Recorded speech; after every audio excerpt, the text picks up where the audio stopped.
আমাদের আসন্ন যে পরীক্ষা মেথডস অফ অ্যাপ্লাইড ম্যাথমেটিক্স, তো সেই বিষয়ের ক বিভাগের যে অতি সংক্ষিপ্ত যে প্রশ্নগুলো আছে, সবচেয়ে গুরুত্বপূর্ণ যে প্রশ্নগুলো আছে সেগুলো আমি অ্যাট এ গ্লান্স দেখাচ্ছি।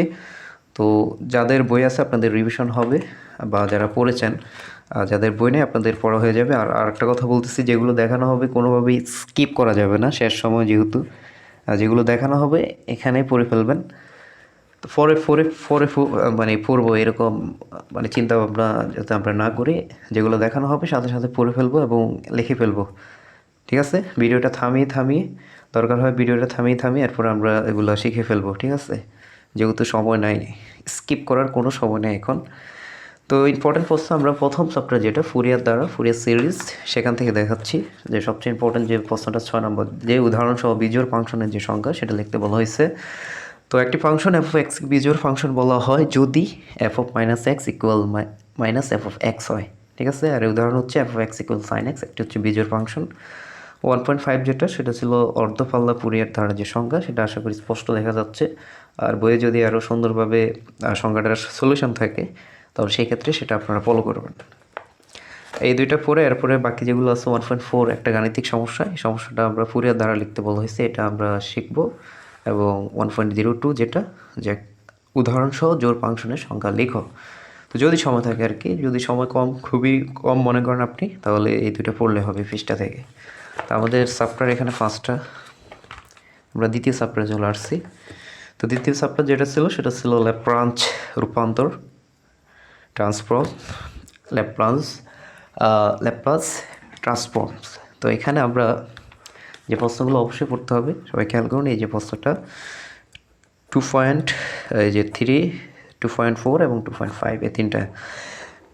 এল অফ সাইন এইটির মান নির্ণয় করো। এল অফ সাইন এইটির মান হচ্ছে A by S square plus A square, যেখানে এস গ্রেটার দেন 0। এই প্রশ্নটা আমরা পড়তে হবে যে L of F T equal F of S হয়, যদি এত হয় তবে L of double prime of F T এর মান কত। তো এইটা আশা করি স্পষ্ট দেখা যাচ্ছে এই প্রশ্নটা। তো এটা যেটা দেওয়া হচ্ছে 2.3 ই অফ টি এর ল্যাপ্লাস রূপান্তর নির্ণয় করো, এটার অ্যান্সার হচ্ছে 1/s-1। এই যে এটা আর কি বলছি সেই তিনটা। এরপরে আমাদের 2.1 যেটা আছে ল্যাপ্লাস ল্যাপ্লাসের আমাদের কনভলিউশন উপপাদ্যটি লিখো। তো এটা হচ্ছে এটা। ওকে, উপপাদ্যটা আশা করি দেখা গেছে স্পষ্ট।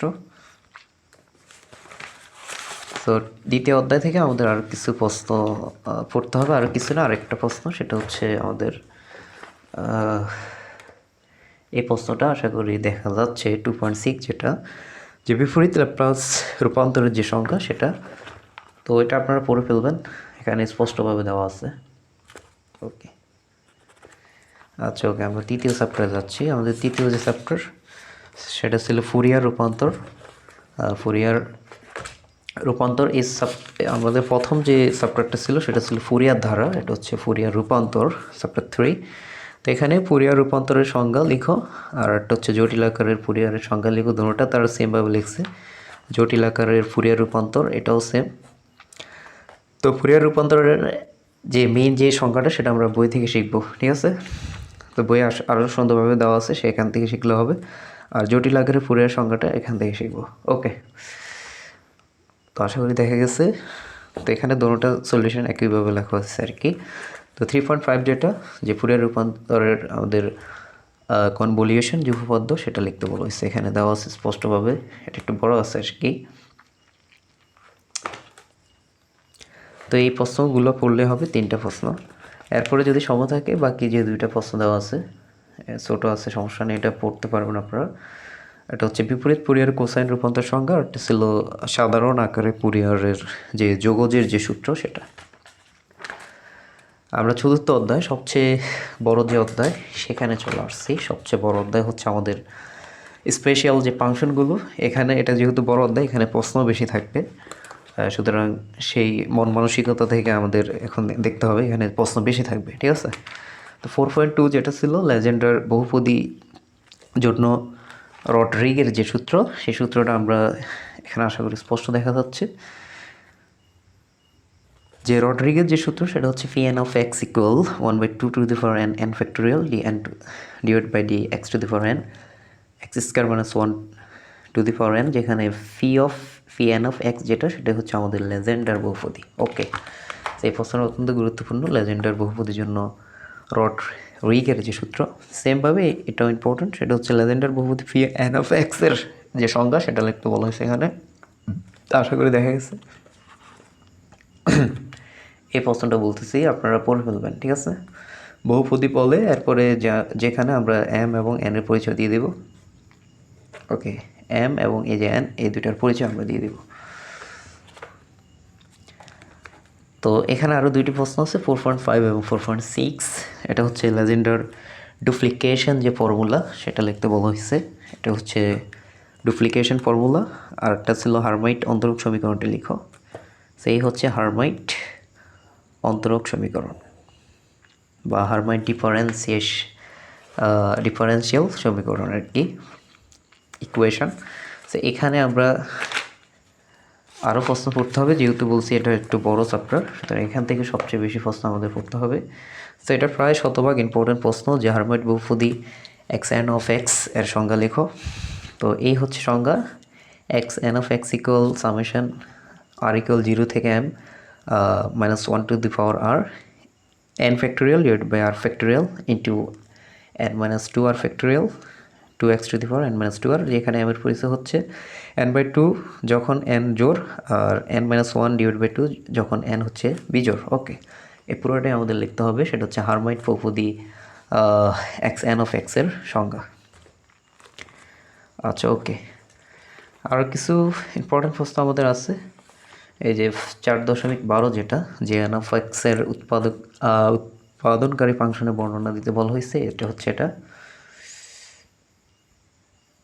ওকে, 14 যেটা ছিল যে এল নট অফ এক্স ও এল ওয়ান অফ এক্স এর মান কত। তো এল নট অফ এক্স এর মান হচ্ছে 1 এবং এল ওয়ান অফ এক্স যেটা, সেটার মান হচ্ছে 1 - x। 4.15 যেটা, সেটা হচ্ছে গামা ফাংশনের বা স্ট্রিসের যে সংজ্ঞা সেটা লিখতে বলা হয়েছে। আশা করি দেখা যাচ্ছে এটা। ওকে, 4.16 যেটা ছিল যে জটিল বিপরীত যে সূত্র, এই হচ্ছে জটিল বিপরীত সূত্র, জটিল বা যোগযোগ বিপরীত সূত্র আর কি। এটা অত্যন্ত গুরুত্বপূর্ণ আরেকটি প্রশ্ন এটা। আশা করি আপনারা এটা লিখে ফেলছেন এবং লিখে লিখে মুখস্থ করে ফেলবেন। আবার বলছি, এখন আর স্কিপ করার কোনো সুযোগ নাই। যেটা পড়বেন ভালো করে পড়বেন, পরীক্ষার যাতে আমরা দিতে পারি, ঠিক আছে? 4.17 যেটা ছিল যে জটিল ডোমেনে গামা ফাংশনের সংজ্ঞা লিখো। এই সলিউশনটা